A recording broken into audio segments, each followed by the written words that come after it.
Tonight, the story of a woman scarred in childhood, now taking on a powerful pastor and the church she says let her down when she needed them most. And she's not alone. Over the course of our investigation, we met several other former church members from around the country who have banded together to call themselves survivors.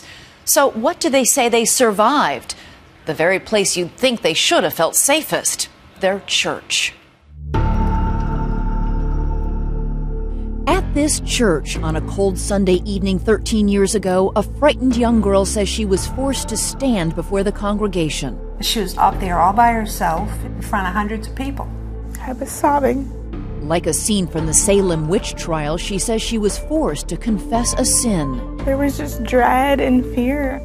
A sin so terrible, she says, she was banished, sent away from her church and her home in disgrace. I believed that it was my fault. That girl was Tina Anderson. For years, she was silent about what happened that night. I never thought the truth would come out. People are petrified to come forward and talk about this. Cover up after cover up after cover up. It's a religious subculture many Americans have never heard of. They are called the Independent Fundamental Baptist Churches. There are thousands of IFB churches across the country with hundreds of thousands of members. We talked to victims who described physical and sexual abuse that went unpunished in their congregations for years. Nearly every town has at least one Independent Fundamental Baptist church. IFB churches are ultra-conservative, interpreting the Bible literally, governed by what they call a doctrine of separation, considering themselves spiritually superior. Catholics, Jews, and Muslims, I assure you, are well beyond the pale. We're all going to hell.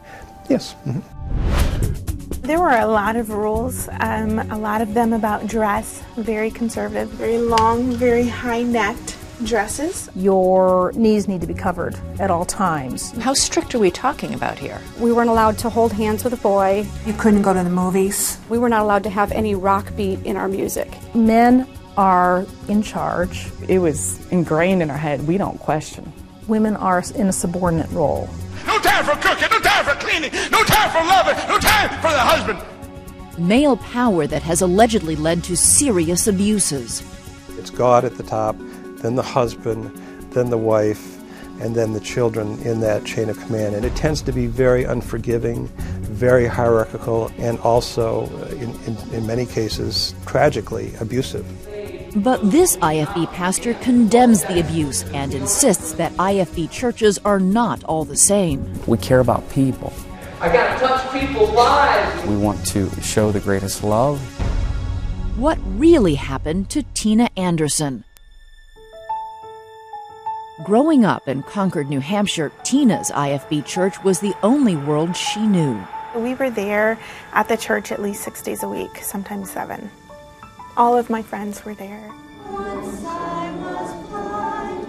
So your school was at the church? Correct. Your entire life was the church? Correct. The children were expected to obey without question, and wives to submit to their husbands and do what they wanted. And really, you were expected to listen to the pastor and do what he said. The pastor's word was God's word, in essence? Yes. You weren't supposed to question the pastor. It's his way or the highway. So you grew up thinking that everybody else in every other religion, everybody was doing it wrong? Correct. Critics say that the IFB's strict interpretation of the Bible often includes the practice known as breaking the will of the child, including physical force. If you're not bruising your child, you're not spanking the child enough. They taught that if you don't spank your children, they won't turn out right. Every child's will needs to be broken? Correct. Through physically spanking them? Yes. With what? Different families used different things. Daniel used a belt or a wooden cutting board on us. Daniel is Daniel Leaf, Tina's stepfather and a longtime member of the IFB church. For years, he beat Tina and her brother. Daniel would physically abuse us. He beat us severely. So severely that in 1989 he went to prison for nearly a year. But the abuse didn't stop there. He has also sexually abused me.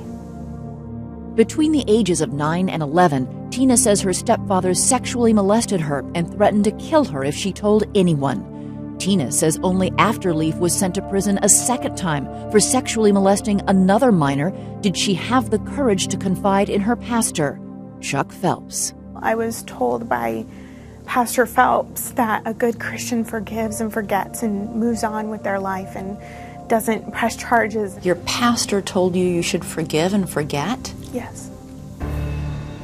He made me go to the prison to grant Daniel forgiveness. He made you go to the prison and say what? I forgive you for what you've done. In a statement, Pastor Phelps denies Tina told him that her stepfather molested her, but Tina says she remembers vividly going to the prison to carry out her pastor's instructions. What was that like? It was torture, but I thought I was doing what God wanted me to do. At age 14, Tina began babysitting for an IFB church family, Ernie and Tammy Willis, often spending the night. And she says confiding in them that her stepfather had molested her. Did you feel safe with them? Yes. But in 1997, when Tina was 15, she says that illusion of safety was shattered when Ernie Willis volunteered to give her driving lessons. And he pulled me in the back seat and raped me. Did you try and fight back? I have kind of blocked out a lot of those memories, and so I don't remember a lot of it. I do remember saying no. How did you deal with the aftermath of that? I think you just kind of like try to think it never happened. A good Christian doesn't press charges and doesn't, do anything. Forgive, forget, move on. But a month after the alleged rape, Tina says Ernie Willis came knocking on her door.